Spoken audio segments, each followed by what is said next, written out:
anti computer because you still can't see me, can you? Hold on, let me bring up the rest of the team here when I can. Hi, Rose. Oops, Rose, you brought yourself up and I didn't know it. You made me click you off. Yeah, that's what happens when we have two people on the board. Good morning, everybody. Welcome to Saturday Morning Cartoons. We normally start off with our morning garbage. And of course, my morning garbage is going to go first because my computer that was in the shop, my laptop that was in the shop is unfixable. What? It is destroyed. It is history. They tried 3 motherboards in that sucker, and they couldn't get it to work. And like I said to Rose prior to show start, never buy proprietary stuff. And I knew this going in. I knew never to buy HPs and Dells, especially if you pour water on the keyboard and expect to get it repaired. Good morning, Terry, over there in Ireland. So they couldn't do it. And now I'm out $700, and I'm going to invest in another $700 today for a computer that the last one was only a year old. So yeah, I am destroyed. So the loaner that I'm on right now, I told the guy, give me a loaner, give me your fastest computer. I got to do a show, yada, yada, yada. He understands that. And this thing is a little sluggish. So what else can happen? Hello, good morning, everybody. Rose is here. Jerome Connor is here. I'm on a loaner laptop, so I am not responsible for anything that happens during this show in terms of content. Rose, how was your week? My week was terrible. However, it's Saturday.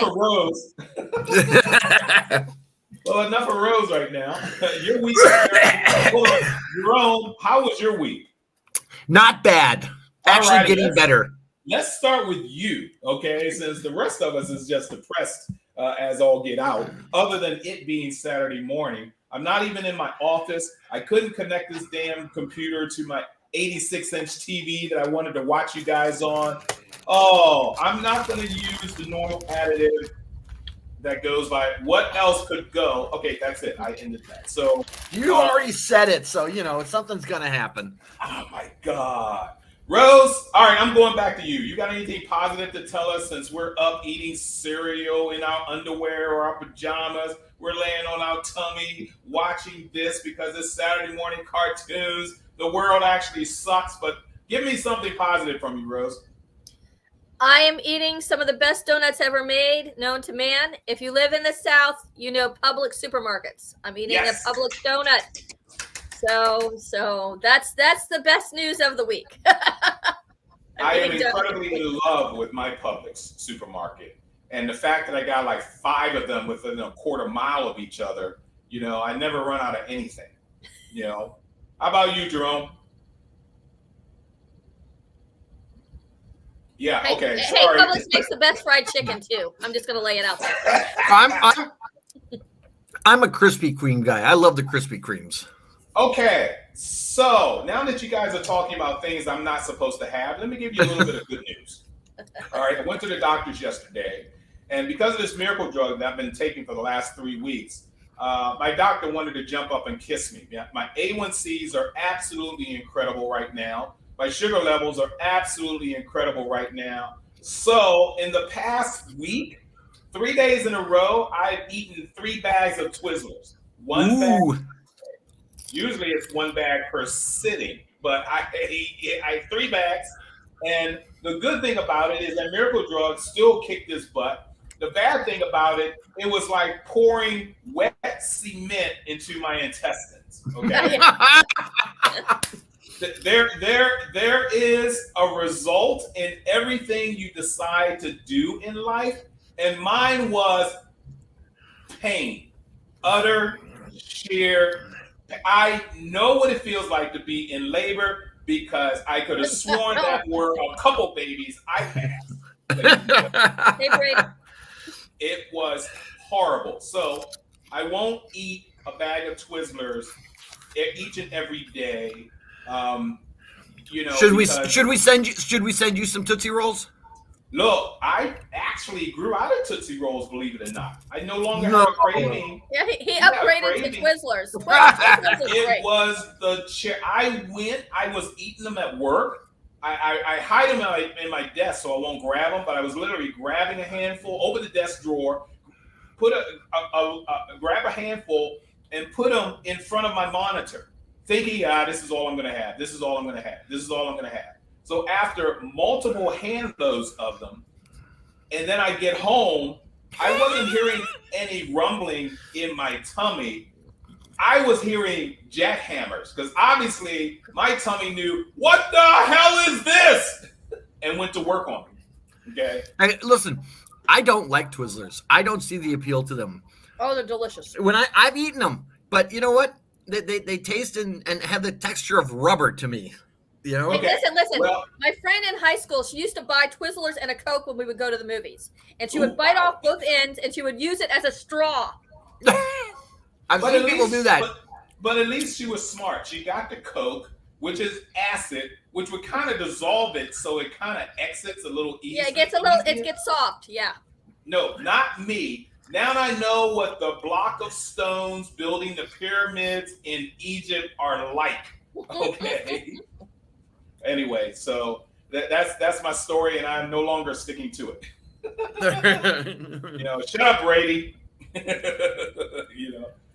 So look, it's my turn, and I've just been having so much.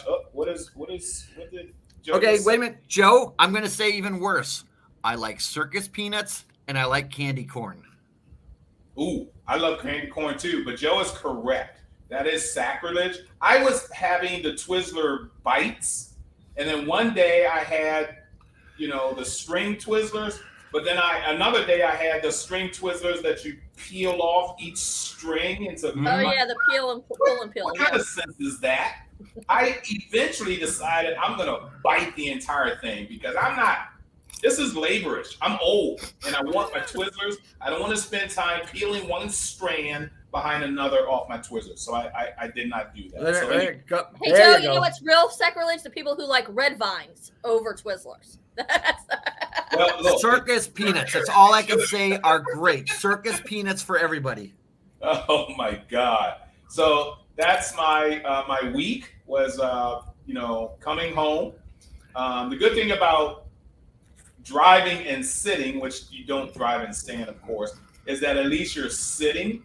But as soon as you park the car and you get out of the car, then the stomach, the intestines goes, all right, boys, we're back in business. And you're sprinting to the front door. You drop the keys because that's Murphy's Law. Okay, you're fumbling in the lock. And in the meantime, you're clenching so freaking hard that literally your private parts went into reverse. They are now on the opposite side of your body. So enough of that. So anyway, this is what happens when I eat Taco Bell, Mark. You're excited. So I don't eat Mexican food for that reason as well. I don't know why people like Mexican food. I had it for lunch yesterday. Yeah, well, I had chimichangas yesterday for lunch. Sorry. So anyway, this computer is still dragging. I'm a little peed off about it. I'm going to start doing some troubleshooting after this show and finding out while I'm still slow. So bear with me on today's show. Guys, today's show, a lot of people who I'm going to say over the age of 45 maybe. Yeah, probably that's about right. Yeah, pretty much grew up on my topic for today and know it like the bomb. This is when intelligent story writing, even amongst cartoons, was just absolutely brilliant. And the company that was highly responsible for that intelligent story writing was J. Ward Productions. A lot of you guys know who J. Ward was. In fact, I ought to bring up my script while I'm doing this. But let me tell you a little bit about J. Ward, okay? J. Ward, his name was, I hear Coke. First thing in the freaking morning. Are you kidding me? It's caffeine. Born in 1920, also known as J. Ward, of course, like I just said, was an American creator and producer of animated TV shows. He produced animated series based on such characters as Crusader Rabbit, Rocky and Bullwinkle, Dudley Do-Right, Peabody and Sherman, Hoppity Hooper, George of the Jungle, Tom Slick, and Super Chicken. Of course, we're going to see a few of those today, probably all of them. His company, J. Ward Productions, designed the trademark characters for the Captain Crunch, Quisp and Quake breakfast cereals, and then made TV commercials for those products. Ward produced the non-animated series Fractured Flickers in 1963 that featured comedic redubbing of silent films. All right, so we're going to talk a little bit more about J. Ward, but I'm going to go ahead and start this off by getting this off my screen in some way. So I'm used to 2 monitors, so I didn't have to bother with this. All right, guys, so I want you to take a look at absolutely the first animated, and I've shown you this before, but just bear with me on it. The first animated cartoon that was designed strictly for American television sets. It wasn't the motion picture cartoons such as Tom and Jerry that you see at the theater. So take a look at this, guys. And excuse me for the lag, but I have no idea why that's happening. But we will find out sometime in our lifestyle, and it's coming up.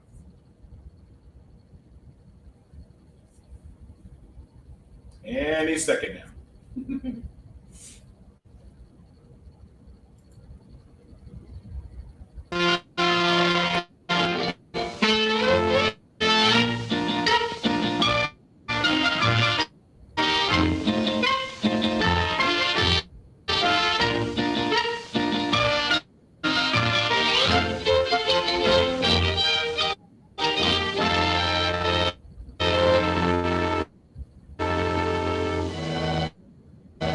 Down in Texas, they're still talking about the little rabbit that had come down from the United States to wipe out the whole state of Texas.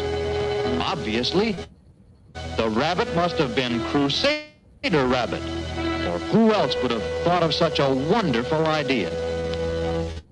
Now, Crusader Rabbit had big ideals, as you can see. And when he wasn't out on a crusade, he was reading. All right, I'm going to turn off the volume on this so you guys can at least watch a little bit while I talk. Here's something really interesting, and it does relate to the cartoon that you're looking at right now. In 1947, the first day that Ward opened the first real estate office at the corner of Ashby and Claremont, a runaway truck crashed through the building and pinned Ward. While recuperating, Ward decided to animate cartoons, but kept his real estate business. All right. He later received incorrect medical treatment while hyperventilating in an airplane. He then developed agoraphobia. Okay, as you guys know what some of you guys know, fear of heights and things of that nature.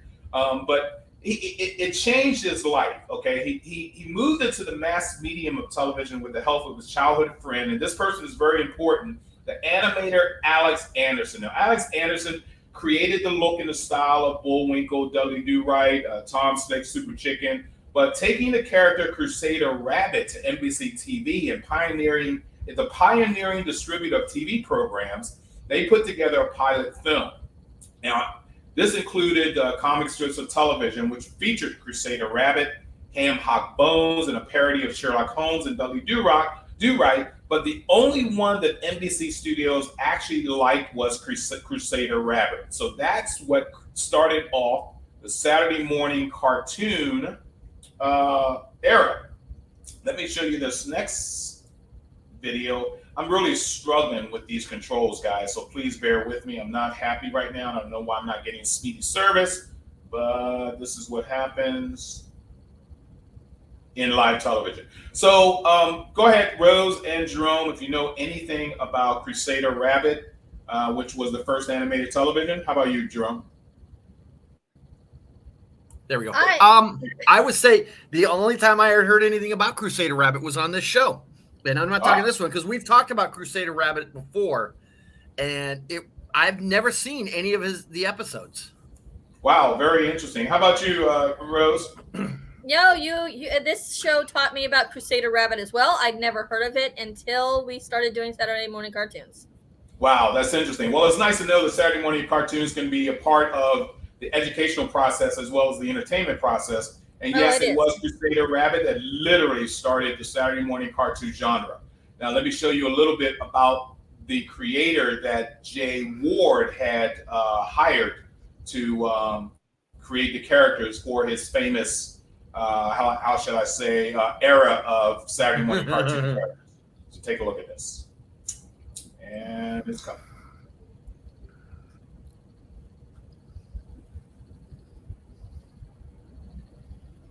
Morning, Cheryl.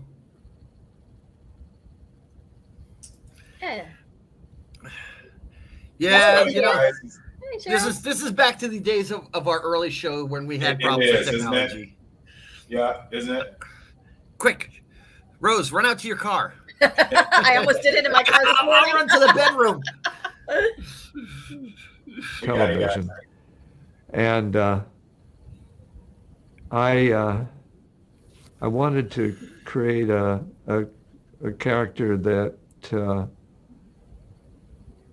would follow the theme of the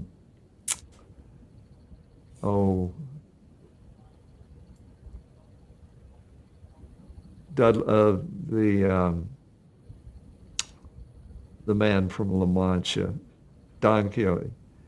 And I thought, wouldn't it be good to have a donkey and call him Donkey Odie, and then we would have another character who would be play the role of Sancho Panza, and but Artie Bosch said, Alex, he says, he was the model designer for Terry Toons. He says, I really don't think that a donkey is a good character. He says, why don't you do a rabbit? So I thought, well, maybe a rabbit. So my thought was to have a rabbit, but and a tiger, but to switch their personalities, to have the rabbit be the aggressive tiger-like character, and the tiger could be more of the gentle soul.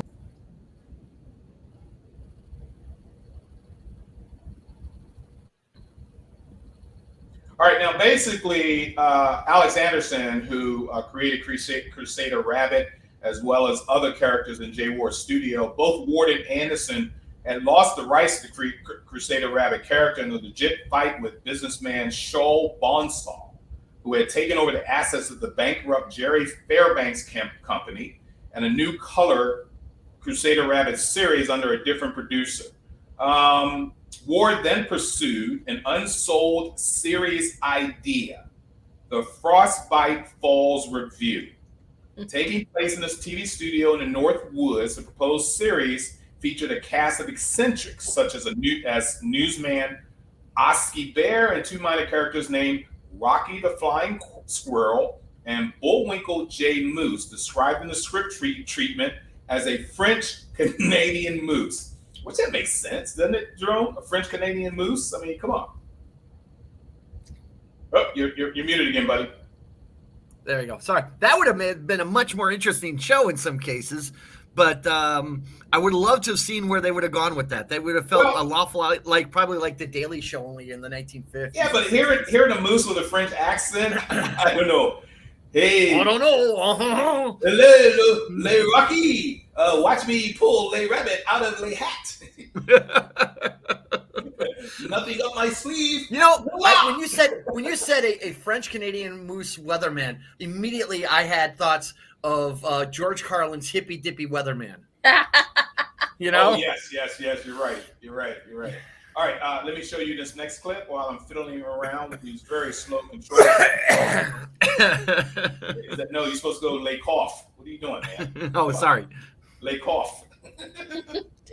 All right, so watch this next clip, guys. Now, not only was Jay Ward good with all of these shows, and we're going to see a few more later on during this show, but he was also very good with commercials. His association with Quaker Rose, Quake and Quisp, and things of that nature is legendary. And I'm going to show you this clip and see if you guys remember any of this. Also, bear in mind while you're watching this, and especially for our Saturday Morning Cartoons TV audience, believe it or not, there were two, and this is a Quisp and Quake commercial I'm going to show you.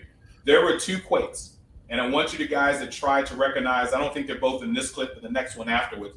Take a look at this. I should have clicked this like 5 minutes ago, so it'll pop up as soon as I'm done talking. We'll start talking. We'll start talking while it's loading. We don't have to hear. Yeah, that's a good idea. At least you're not freezing up like last week with Rose. Yeah. Oh God, man, I got the fastest internet connection in the neighborhood, and now I'm just sad right now. Slow. It's coming, and watch this. Here we go. It turns. And as it turns, you see the curly Q on the screen? Yeah. Yep. It's going. Line with a gold-plated cereal bowl for the winner, and here comes Quisp on his unicycle. Crisp cereal, help me do it, folks. But wait, here comes Simon on his scooter. Yay! Are you with all to Orange Kangaroo? Now Simon leads as they approach the wire, and the scooter crosses first. But where's Simon? You might say I sort of got hung up at the finish. And Quisp crosses the line first. Quisp wins! Yay! Here's your gold-plated cereal bowl. It's a beauty. Only one thing could make it prettier. Huh? If it was full of Quisp cereal. I really got the jump on Simon. And he just got the jump on me. Get Quisp cereal. It's a winner. All right, have you guys ever had Quisp or Quake? No. No, they were gone before I think I started. No. Cereal. Well, thank you for pointing out the old guy in the room right now, okay? I have actually tried Quisp and Quake. I did not go through. Am I the only one who, when Quisp there was talking, had images of Jerry Lewis? Yes, and I forget that actor's name that actually did that voice. Of course, we know it wasn't Jerry Lewis, but we do hear him around, and that is in fact the natural and normal voice of Quisp. Ro, just so you know, I'm trying something. I'm actually uploading my next clip just to see if it'll play better in that. I have no idea why this is lagging like it is. It's driving me nuts. Wasn't Quake like a bodybuilder kind of guy? Or am I thinking? And it's funny that you said that. I see a picture of him now. So, well, and that's the next clip that I'm going to show you. But you did see who Quake was, and that was like a cowboy character, which absolutely didn't make any sense to me in terms of the name Quake. But once you see the next clip, then you'll know what I'm talking about. I now see the connection in Jay's animation to Captain Crunch. Wow, that is absolutely correct. Yep. Brady, you will see if you remember. Check out Cheryl. What? Check out Cheryl. She's on it. Gosh, jeez. Oh, very good. Anyway, as I was saying, so if you notice the voice of all the voices and the characters that were in all of the Captain Crunch commercials, you will recognize that. Okay, so that connection went fine. Let me play this next one, and this is where most people who know of Quisp and Quake will relate to the Quake character. Oh my God, man! I don't think it's the computer now. Now I got another computer. I honestly think it might be the network connection. All right, take a look at this one, guys. Let's see if this will play. But yeah, so Quisp and Quake, I watched, but you do know, which has nothing to do with Jay Ward, Frankenberry and Boo Berry and Count Chocula. I know they're on the shelves now. Exactly. You know it's Halloween because they're on the shelves right now. Yes, they're. Rhodes, you totally froze up. Uh-oh. Yeah. No, she didn't. She's fine. She's moving That around. must be my end. All right, so take a look at this quake. New cereal. I'm Crisp, the Crisp new cereal from outer space. The biggest selling cereal from Saturn to Alpha Centauri. Crisp is sugary sweet and vitamin charged to give you crazy energy. What's new with you? I am Quake, the power cereal from inner space.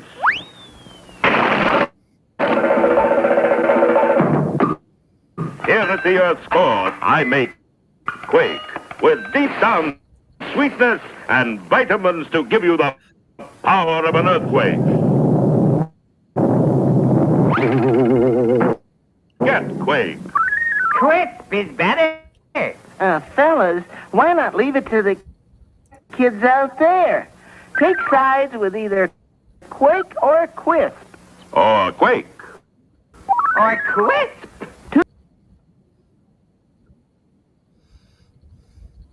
Hola. All right, so you guys see the difference between the first quake and this quake, right? Yes. So that's the real quake that everybody recognized. All right, so let me go back to my script here. One of the things that Jay Ward was popular for, I think for some of us that are on the screen as we speak, over the age of 40, is another show that he was very, very, well, it was one of my favorites, and it was called Fractured Fairy Tales, if you guys remember Fractured Fairy Tales. I absolutely love Fractured Fairy Tales, but I'm going to show you guys something else before we move on to Fractured Fairy Tales. This was actually before Fractured Fairy Tales. I'm trying to keep talking while I'm Wasn't Quake done by Conrad? Oh God, I knew the voice. It sounds like him. Oh my God, I knew the voice. I forgot. But let me show you this real quick. I'll research that on Quiz. Let me see if you remember this. This was actually before or during the time of Fractured Fairy Tales, and I think it was kind of in partnership. But I actually love this cartoon show, and it gave you so much educational enlightenment. I clicked it. Where are you? Okay, it's whirling. Once you take a look at this, Joe, this might be very, very good for you in bringing up your children. It's whirling, and it's coming. What in God's name? Should we be humming the Jeopardy theme song? You know, I think you should. But it's coming, guys. It'll eventually come, you know. Yeah, technology has not been our friend the last few weeks. It has not.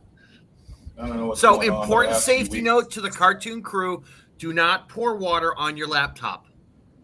Exactly. Yes. Okay. So, you know, we do provide PSAs here. Oh, I love Aesop and his son. All set for today's lesson, Junior? Yeah, Pop. And here it comes, right over the old plate. A monarch cannot hope to please everyone. Got it? Oh, yeah, Pop. And that brings us to our story, which is, how shall I put it? A gasser? The cat's meow. And it's all about, trouble here. You brought the wrong scroll, Junior. This one is in Sanskrit. Can't read Sanskrit, boy. It's upside down, Pop. It is. Good eye, son. Yeah. Now, today we hear all about the lion and the mouse. The lion, you know, is the king of the beasts, monarch of all he surveys, or at any rate he was until one day. Hey! Who did that? I did. Oh. Hey! Did you do that again? Yeah. And I'm going to keep right on doing it. What for? Because as the king of the beasts, you're a flop. Oh. Look at you. You're a mess. Look at that. Your hair's coming out by the handful. And your teeth will be doing the same thing any day. Let me hear you roar. Just as I thought, only 30. Only 30 feet. I love Aesop's Fables. Those are great. Aesop and Sons was one of my favorite one, along with Fractured Fairy Tales, of course. And it had some great child-rearing moments in it. I love the fact how the dad was really into the son, like, yes, boy, you're doing it wrong, you know. And of course, the kid was obviously a lot smarter than the dad, but the dad has some great morals to tell his kids. So while I gear up this next video of previously what I was speaking about before Aesop and Sons, I just wanted to show you guys Aesop's Fable, which Aesop and Sons, which I thought was incredible. But here is something that, oh, where are you?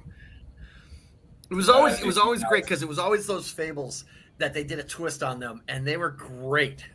You know. Yeah, agreed. Let me see. Let me skip over this for a second. Let me ask you something about this. Well, let me tell you something about this right now. Ward was known for pulling in an unusual publicity stunt that coincided with a national crisis. I know about this one. Yes. Ward leased an island on the Canadian border in Minnesota near his hometown and dubbed it Moosylvania, based upon the home of his Bullwinkle TV character. He and publicist Howard Brandy crossed the country in a van, gathering signatures on a petition for statehood for Moosylvania. They then visited Washington, D.C. and attempted to gain an audience with President John F. Kennedy. Unfortunately, they arrived at the White House the morning the Cuban Missile Crisis was breaking and were ordered at gunpoint to drive off. Yeah, but see, Ward was trying to be insistent. He was like, we're going to go see the president and you can't stop us. And the other guy was like, yeah, no, we're out of here. Because he saw he was just staring down the barrel of the gun going, nope, we're good. Yeah, I think he would have gained statehood from Moosylvania if he ran into John F. Kennedy, President Kennedy himself. Well, Kennedy had a great sense of humor about stuff like that. Yeah, but this is something that is in league with the Bullwinkle and Rocky show. And oh no, I clicked the wrong one. Don't start. This is going to be interesting. But go ahead. What else do you know about Moosylvania? Rose, do you know? Have you ever heard of Moosylvania? No, I didn't know anything about it. So this is that's kind of fun. Unfortunately, his timing is about as good as mine. But you do know Rocky and Bullwinkle here, don't you? Oh, of course. Yeah. Well, I gotta stop this video here. I don't want this to play yet. And of course, you know where Bullwinkle went to college, right? Of course. What's the matter, you? What's the matter, you?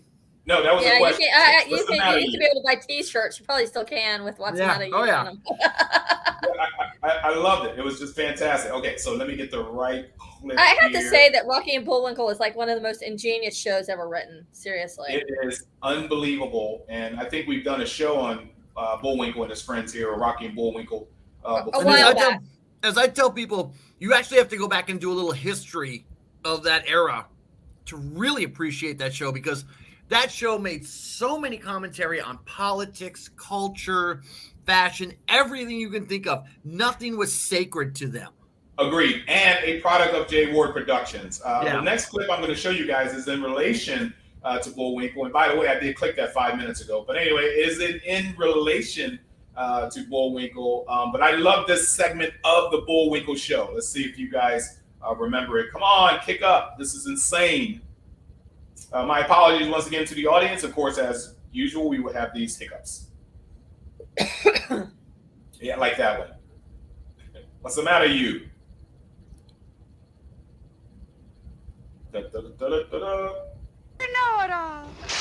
Today I will discuss how to fix a flat and retire your car. Most people will go a long way to avoid fixing a flat, to a service station even. There is more than one way to handle this unpleasant chore. For example, the Bullwinkle Van Moose method. Oh, drat. Now I'll have to use the spare car, that is. However, the wise motorist knows how to change a tire. This is a simple operation, and a reasonably intelligent 12-year-old can do the job. But Right. since I don't see one, I'll have to take a crack at it myself.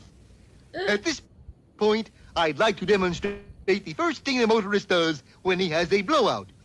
He places the jack under the bumper, like so, and with a easy pumping motion, he raises the wheels off the ground. Well, if we can't raise the wheels, the only thing to do is lower the ground.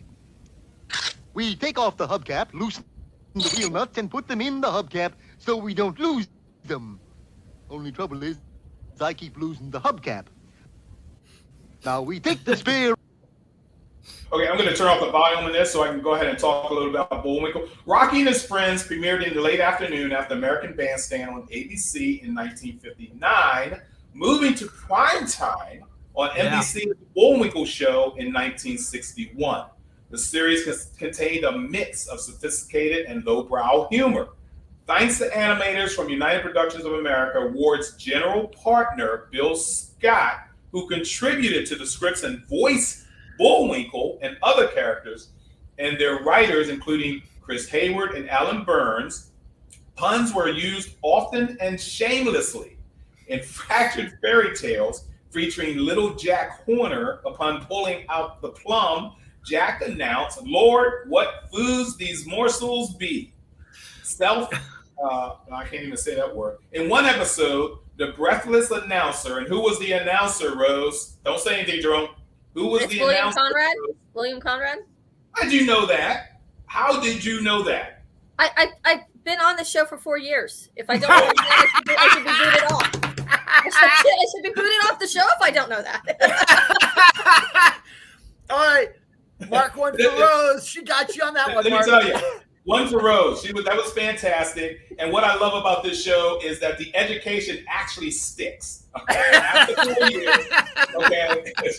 I've been on the show for 4 years, you idiot. Okay, anyway, so I heard that part. In one episode, the breathless announcer, William Conrad, gave away the villain's plans, prompting the villain to grab the announcer from off screen, blind and gag him, and deposit him visibly within the scene. The show skewered popular cultures, taking on such subjects as advertising, college sports, the Cold War, and TV itself. The hapless duo from Frostbite Falls, Minnesota, blundered into unlikely adventures much as Crusader Rabbit and Rags had before them, pursued by no-good Nick's spies like Boris Badenoff and Natasha Fatale. That's the end of that sentence. But anyway, so Rose, back to you again. So what else other than William Conrad do you remember about Rocky and Bullwinkle?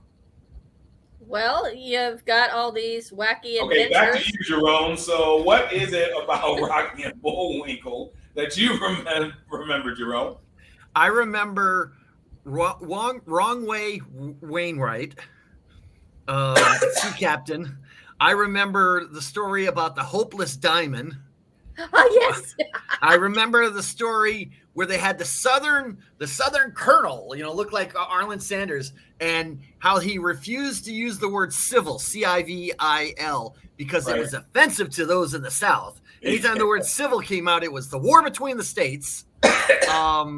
And I also remember the giant mice that ate aerial antennas for TV shows. Holy crap, you remember a lot about Rocky. Oh, I love that show. The problem was when I saw it, it was in syndication. Yeah, and me too. The problem with syndication is they don't run them in order. Yeah. So you watch one series of shows. They would usually a 4-parter, 2 parts in each show. Okay. And you were supposed to watch the next show to get to parts 3 and 4. Yeah. They would run 1 and 2 at the beginning and at the end. 3 and 4 would be the beginning and the end also. And then they'd have either Fractured Fairy Tales, Aesop's, or Peabody and Sherman, right? Dudley Do-Right, whatever. They'd have something in the middle. Yeah. The problem is in syndication, they would put other things around it. It would take you forever to finally see the other half of whatever show you had been watching. Hey, it's interesting that you said that. I remember doing Tennessee Tuxedo. It would stop. That act would stop, and they'd move into like a show like Go Go Gophers or Commander McBride. Yeah. Before they returned back to Act 2 of the Tennessee Tuxedo. While you were away, and they and in the Tennessee Tuxedo, it would be finished. Those two acts would finish the entire show. You wouldn't have to go to the next show. Yeah. It was freaking. So they tried to do it like old fashioned serials, Yes. And that was great. Believe me, guys, I'm not moving into this as smoothly as I want to. As soon as I click something, it's like, okay, Mark, keep now the funny thing about the Hopeless Diamond storyline, which was amusing, was because a few months before, the Hope Diamond had made news about it being bought by, I think it was Elizabeth Taylor's then husband, which I think was Burton, was it?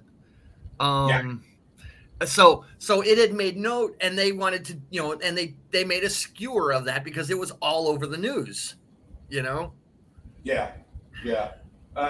Rose, so out of Rocky and Bullwinkle, I want you to tell me, or rather, out of Jay Ward's productions, I want you to tell me something else that you remember of Jay Ward's productions. And believe it or not, I clicked this, and hopefully I can freeze it when it pops up. Hopefully I get to it, it won't start. What other shows do you remember from Jay Ward Productions? Are you talking about like Sherman and the Time Machine? Yeah. Wait a minute. Can you see that? Can you see that? I did not see that before I said it. Good girl. I love you for that.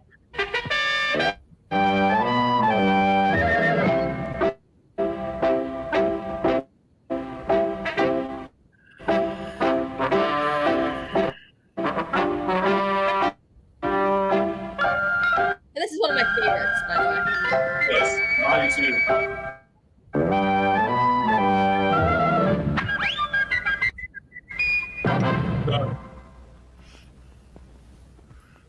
Peabody here, and I'll be with you as soon as Sherman completes his geography lesson. One last question, Sherman. I see this spot on the globe? That's China, Mr. Peabody. Correct. Now tell me, what is a China clipper? A barber.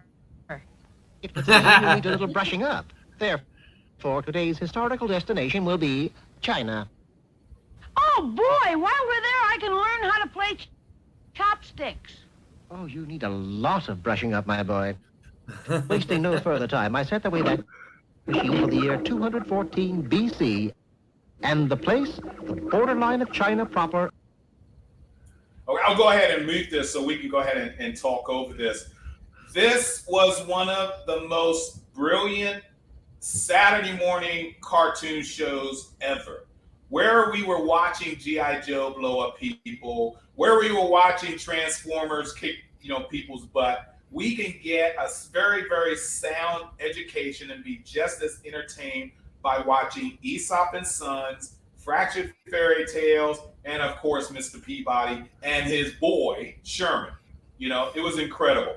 Thoughts, Rose? Let me go to you first. I always enjoyed this segment of Rocky and Bullwinkle show.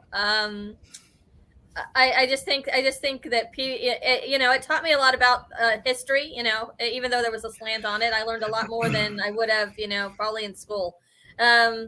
Just a great overall show. Yeah. Go ahead, Jerome.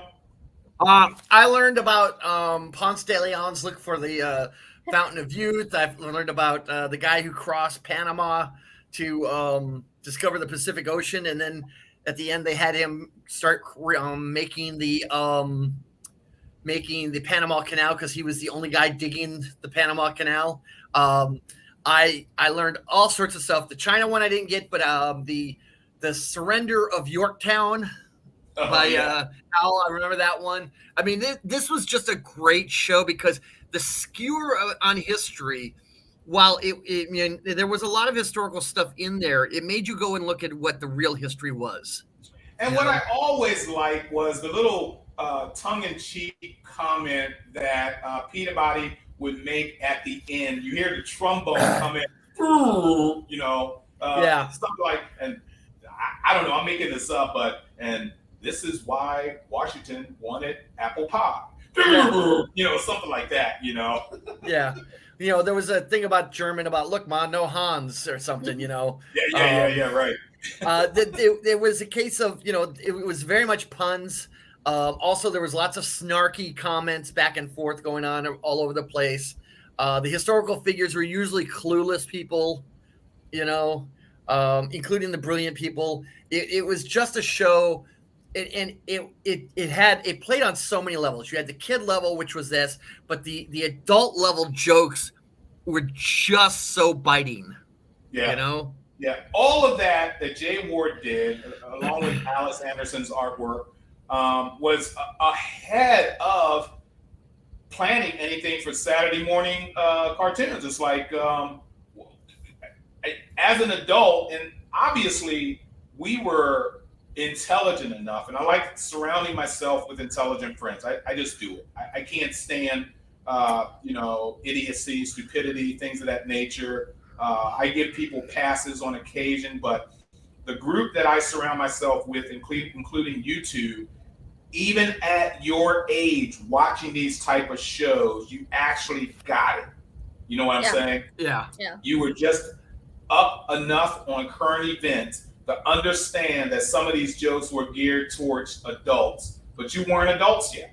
And you still understood. Even watching the reruns as you got older, you actually yelled out the lines as they were being said because you had heard it when you were younger and said, oh yeah, we got it then, and we get it down. So when I was a kid and I saw the one about the Civil War and all that, I got that joke right away because as a kid I was watching the news and it was the middle of the civil rights demonstrations and all that. Right. And you know, that, like I said, they shamelessly skewered the politics and the culture of the day. I mean, The Simpsons tries to do it, but not as biting or as hard as what Jay Ward did. Yeah, and I guess if you turned and looked at your friends these days and you made jokes in mixed company, there's only a certain number of people within that mixed company that will actually get what you just said. It just shows how brilliant those individuals were, way ahead of their time. Oh yeah, you know? Yeah. The writing was just so brilliant. Yeah, I don't mean any harm to knock any other cartoon show, but I think if somebody watched Rocky and Bullwinkle, let's say, or Fractured Fairy Tales, or things of that nature, weren't to this day watching My Little Pony, you know. I think you were more up to the intelligent writing and intelligent storylines like I was. You can dumb down anything in a Saturday morning cartoon, but there are certain things that's going to sweep under the mat and say, hey, surprise, we just threw something your way and you got it, so congratulations, you know. Yeah. So Jay Ward, in some of his other show that I'm sure we're going to discuss in a minute, some of the sexual stereotypes that they went after were just hysterical. Hey, I don't mean any harm, but I really had the hots for Natasha Fatale. I mean, think about it. That woman was wearing a push-up bra. You know, I mean, you have a thing for leggy women with an accent. Is that what you're telling us? She was tall. Yes, she had the accent. She was just so sexy as a spy. And it's like, oh my God, screw you, Jessica Rabbit. She's drawn right too, you know? That was just totally insane. I just love it. All right. So getting down to, I think, the last 2 or 3, I'm getting into a category, and I've said this all the time, every show, multiple shows, whatever shows, how much of a soundtrack freak I am. How much I love the music in some of the shows that we have seen during the 4 years we've been running the show. But these particular soundtracks make me also remember lyrics. And I am embarrassed that I know these songs word for word, okay? And I should have clicked this 5 minutes ago. I'm going to not introduce you guys, but show you another video to a show, and I'm going to test Rose on this. I already know the answer, but I'm going to test her on this. But this was one of the shows that I just went gaga over just listening to the soundtrack. So I clicked it. Johnny just Quest? So you know. It's not Johnny. It can't be Johnny Quest. Yeah. Johnny Quest doesn't have lyrics, you knuckleheads. That's how much of an anti-Johnny Quest people you are. Shame on you. There are no lyrics in Johnly Quest. I ought to make some up though. Johnny. No! Oh my God. Oh, that was horrible. No. This is what I'm talking about. Ooh, excuse me. You spin me round, round, baby, round, round. He's the best of all the good guys. Tom Slick, in the Thunderbolt. Slapper once he's on your tail. He won't quit because you know there's no such word as fail to. Tom Slick.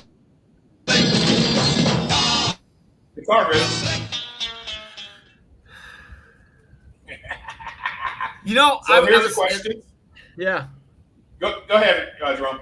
No, I was just saying the Tom Slick song opening and all that reminds me very much the heavy influence of Roger Ramjet on that. Oh, very good. Yes. Of course, Rose doesn't know who Roger Ramjet is. But anyway, so Rose, have you ever heard? I've never seen an episode of Tom Slick. Of course you haven't. Yes. Man, Rose is on target today, man. She is like, oh my God, this is incredible that you don't know that. Well, while we talk about Tom Slick, as I click the next video that I'm crazy about, that I know word for word. Unfortunately, I really can't sing along because this thing is so slaggish this morning that I would definitely be out of tune and out of pace with it. Well, I don't know about out of pace, but you're definitely out of tune. Oh, wow. I'm right here. Hello. I'm right here. Wow. Hey, guys, I don't know if we've been knocked off anywhere, but if we have, hopefully you moved over. If we haven't, if you guys can chime in so I can at least see that you're still there. Hopefully Brady's still here and Mike is still here. Let me know if we're knocked off while my curly cue is still curly cueing. But you should know this song. Your device is having trouble sharing your video. Try again. What? What? Let me click on this again. So are we going to have any discussion about a certain northern hero? Well, if you had kept quiet just for a little bit longer, but of course it's you, Jerome.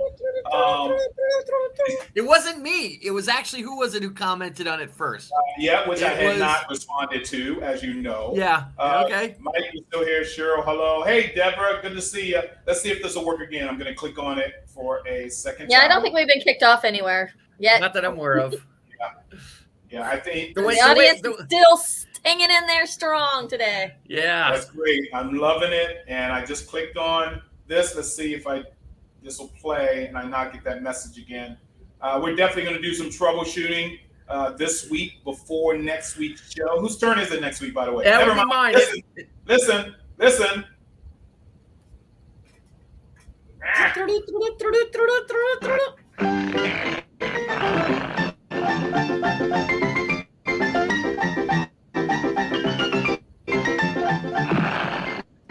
Oh my, look, the greatest bounty of them all.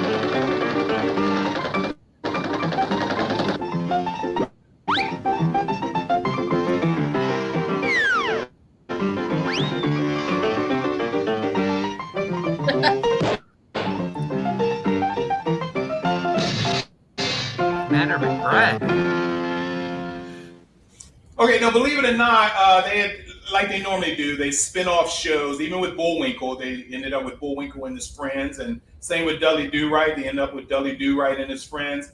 And if you notice in there's a compilation of other shows within the Dudley Do-Right show that were only small segments. They never had their full show. Commander McBragg, which I love Commander McBragg. Oh yeah. I just love the British sitting in their what do you call that club? In their gentleman's club or whatever you call it, and talk about their adventures in Africa and all that kind of stuff. And have you ever heard of Commander McBragg, Rose? I saw him before. I think he might have been on Rocky and Bullwinkle also, right? No, I think he was on Tennessee Tuxedo. Was where okay. All right. Yeah. But Yes. I've seen him before, but I did not know that Dudley Do-Right had his own show. Yeah, I didn't either. And they also had Go-Go Gophers on there as well. If you remember Go-Go Gophers, Jerome. Go Gophers watching Go Go Go. Here comes the Colonel and his sergeant.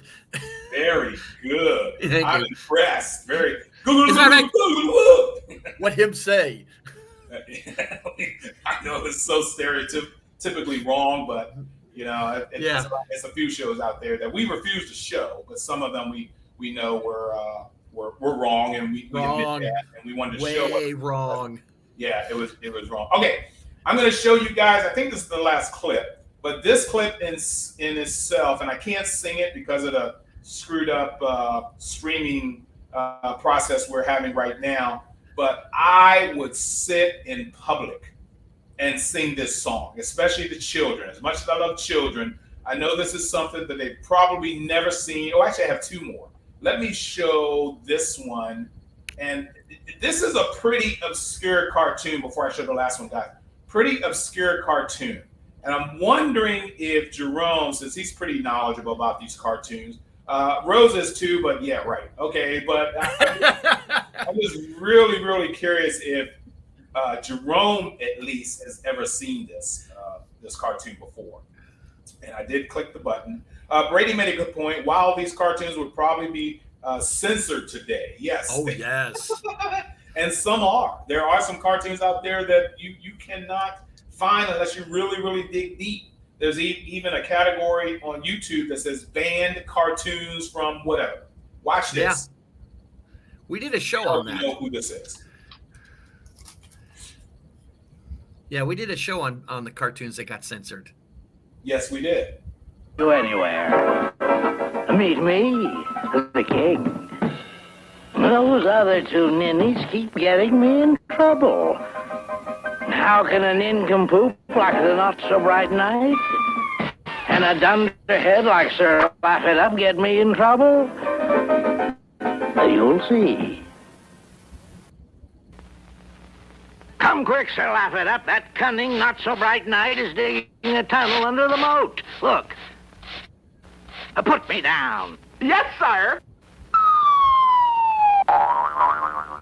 According to the map, the tunnel will lead to the storage room filled with your King Vitaman cereal. You mean my tasty, sugary little crowns with a full day's supply of vitamins and iron? Yes, sire. Well, don't just stand there. Let's go. I know what this one is.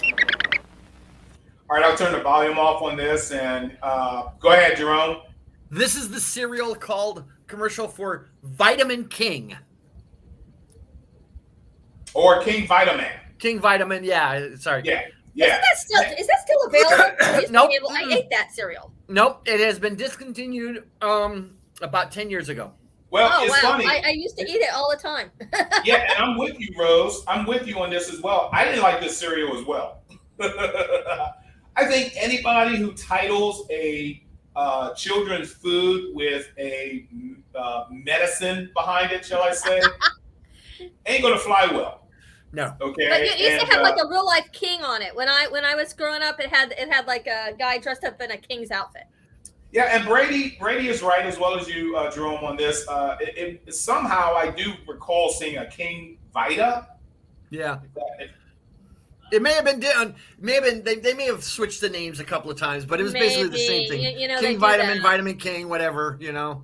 Yeah. All right, guys, I'm now going to show you the last clip of this Saturday morning segment of J. Ward Productions, and it is, in fact, not necessarily my favorite cartoon, but one of my top 10 in terms of favorite theme songs. And if no one has thought that this was missing, it's because I kept it for a reason, because I just happen to love the lyrics of certain Saturday morning cartoons. I really do. I think people. Yeah, and I'm going to be singing this one. I'm going to be singing this one all day today. It's an earworm too. Well, let me interrupt that with that and playing something else in your brain, along with a lot of Saturday morning cartoon shows or a lot of Saturday morning cartoon songs that stick in people's head. Is this one? I'm just going to hum it and say a few bars of it. You know, overture, come tonight. This is it. We hit the highs. No more rehearsing or nursing apart. We know every part by heart. You know, that's one of them. And then, oops, I didn't click this 5 minutes ago like I should have. You know, then it would have just rolled right into what I'm talking about. But of course, if this is the one I think this is, I think there was a live action version of this one, isn't there? No. Okay, then I'm thinking the wrong one. Keep that thought because I want to ask you about that after this plays. But I love this song, ladies and gentlemen. And I think everybody knows it to the point where they start, fill in the blank. They start, fill in the blank. I'm trying to keep in time with this damn thing popping up. This ain't working today, ladies and gentlemen. It's not going to. Here we go. It's not there yet. It's just spinning. It's coming. Spinning. I think the music comes before it actually shows, right? Sometimes. That sucks. Any minute now. Here we go. You overlook it. Besides, you knew the job was dangerous when you took it. He will drink his super sauce and throw the bad guys for a loss, and he will bring them in alive and kicking. There was one thing you should learn when there was no one else to turn to. Call the super chicken. Call the super chicken. Man, I hated that it didn't play well. We're going to have to play that at another show when we get to all these technical difficulties. Wow, I'm thinking of a different show altogether. This is what I'm going to ask you. Never saw this show. Well, of course you didn't, Rose. Anyway, Jerome, so what were you thinking, Jerome? I was thinking George. Oh, darn it. I thought I downloaded that. Come on, you know. George, Rose, I'm so George glad of the you're jungle, strong as he can be. I'm so glad. Watch out for that tree. I love that. It was one of my favorites too. And there is a live action version of George of the Jungle starring Brendan Fraser. Yes, and also they did a remake of the cartoon series, which was that kind of animation level I don't like, but they did it. And unfortunately, what was it, the 3D style? The 3D? What's that? Was it 3D? No. Oh, that choppy style? Yeah. Yeah, that really, yeah. But I did not download that, but we'll show that on another show. But yes, George of the Jungle is the one I didn't. Super Chicken is the one that I know by heart, every single line to that theme song, and it's actually embarrassing when I do it. I put yes, I know you did, Mike. Thank you very much. But other than that, guys, a really sloppy and choppy show today. I really apologize. I can't figure this out. I'm on a different laptop, and we still kind of had a sketchy appearance to our show today, which I apologize. I don't know what's going on because it's on Rose's end, like last week's show. It's on my end, like this week's show. I can only relate this to the platform itself. I was gonna say it might be the platform. I'm thinking it's SteamYard might be having problems. I think so too, which I'm gonna have to put in a work sheet or something, a ticket, and say, hey guys, we're not flowing well enough through your platform for us to have a really smooth running show. That's why I didn't show any of the photos. It's like that's really gonna slow everything up if I throw all my photos that I uploaded. Yeah. But I apologize for that. But that was my show on J. Ward Productions. We can do it again later on. There's always more to talk about when we talk about these production companies. Next Friday, of course, we're going to have Friday night. Whose turn is it this time, guys? Jerome, we do Classic Television SmackDown every other Friday. I've got both next week. Yeah, oh, I'm not here next week. I'm not here next week. So if anybody wants to pop in and guest host with those guys, let him know. Oh, we're gonna miss you. Yeah. Well, wait a minute. Friday as well, Rose? No, Friday I'll be here. I'll be here Friday. Saturday I'm doing Southwest Florida SteamCon. Excellent, excellent. How about and no, I don't have a clue as to what I'm doing Friday or Saturday yet. Oh, all right. That's what I was going to ask. What you're doing, and that's fine. You always come through, so I'm not worried at all. To answer Mike's question, yeah, Wi-Fi booster I did have. I had to send it back to Amazon. Made in China. It was crap. Didn't work well. I don't think it's the house. I don't think it's me. I honestly think it's the platform. You were doing a lot better when you were in the living room, but you're in the living room today, aren't you? Yes, I am. Weird. Yeah, that is weird. Yeah, we'll figure it out. This is something I'm going to put full effort into trying to troubleshoot what's going on, and I'm thinking it's got to be the platform. It's got to be StreamYard themselves. I don't get it. But thank you anyway, Mike, on that. This has been a great show. Thank you. Brady says it's very well put together. Nope, I don't think so, but okay.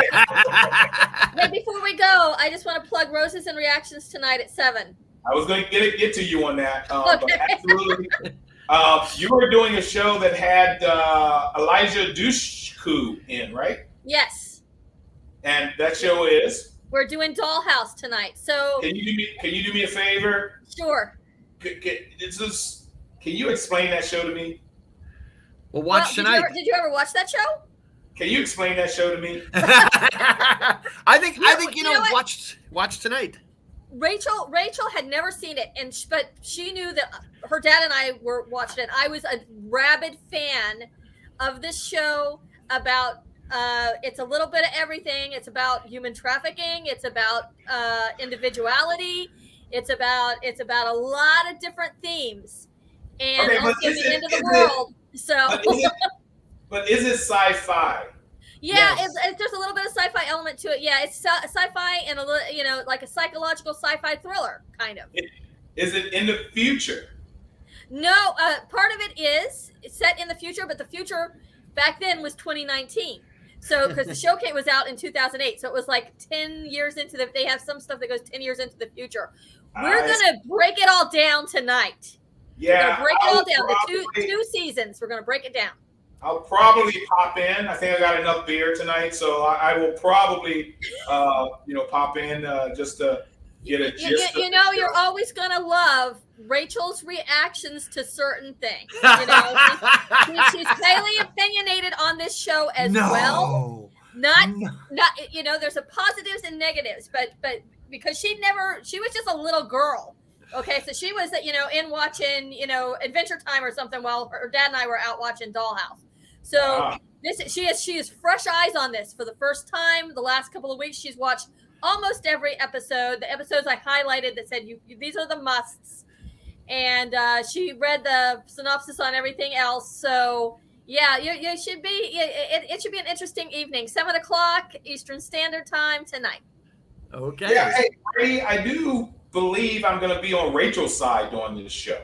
Okay, so I mean, she's got good points and bad points. I mean, there's stuff that she did not like about it, and there's stuff that she really liked. So, yeah, but she's going to be highly opinionated on what she liked and what she didn't.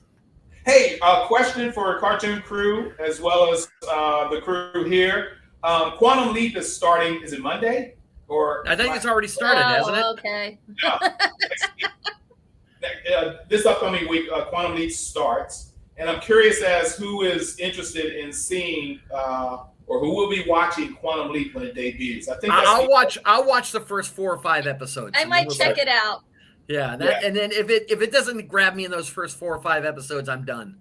Well, I watched it sporadically when it was on way back in the day. I watched the first season originally. Yeah, I watched the first season originally, and then they started getting really weird in the later seasons, and I watched the last one also, and then I was like, yeah, okay. No, nobody. I actually emceed a Quantum Leap convention in California, the Beverly Gardens Hotel. We had Scott Bakula there. We had Belisario there. We had. I met Dean Stockwell. Yeah, Dean was there. We had a bunch of people there at that convention. It's really fun. I wasn't a steady watcher of Quantum Leap, but I did watch a lot of it, to be honest. Yeah, me too. It was not a every week thing, but I did see a lot. I mean, my favorite was the one where they did Man of La Mancha. Oh, really? That's how I got into that play and movie. Yeah. Joe says he loved the original series, and it was one of those '80s shows that I think people were, watching a lot of at the time because there wasn't a lot of streaming services out or cable. Cable was out, but I don't think we were, that they were putting that kind of content on. No, not really. No, it was all like reruns back then. And, yeah. So I'm looking forward to seeing that on Quantum Leap. Guys, we're still very interested in bringing co-hosts on our show on Classic Television SmackDown or Saturday Morning Cartoons. If you guys have something that you want to talk about, you're interested in showing, our audience to, drop us a line and let us know. In the meantime, my focus is trying to fix this system and see what's going on with it, as well as purchasing another laptop this week to have ready for next weekend, so I can pick up on things, speed things up back to our normal shows. But in the meantime, thanks everybody for joining us this Saturday. You got up early. We held on to a good, heavy audience today. I'm really happy about that, even with the things that go on. There's a lot of topics on Saturday mornings that I like to touch on. Jay Ward just popped up in my head because I started thinking about Bullwinkle. I started thinking about Fracture. And I said, wait a minute. They're all the same style. Who put that together? And I forgot it was actually Jay Ward Productions. Stupid me. So I know we got through that. Jerome, looking forward to what you're coming up with on Friday and Saturday. You got a lot of homework to do, buddy. I know. I got ideas. Yep, that's good. Good to hear. All right, in the meantime, guys, thank you for joining us once again, Saturday Morning Cartoons. We try to do this every week to bring you guys back to your past. Me, I like to go way back in my past, as you can tell by Jay Ward. But we're looking forward to anything else that pops up. See you guys soon. Let's hope. I'm going to click on this now, and in 10 minutes the show will end. So we'll see you guys next week. Friday. See, I clicked.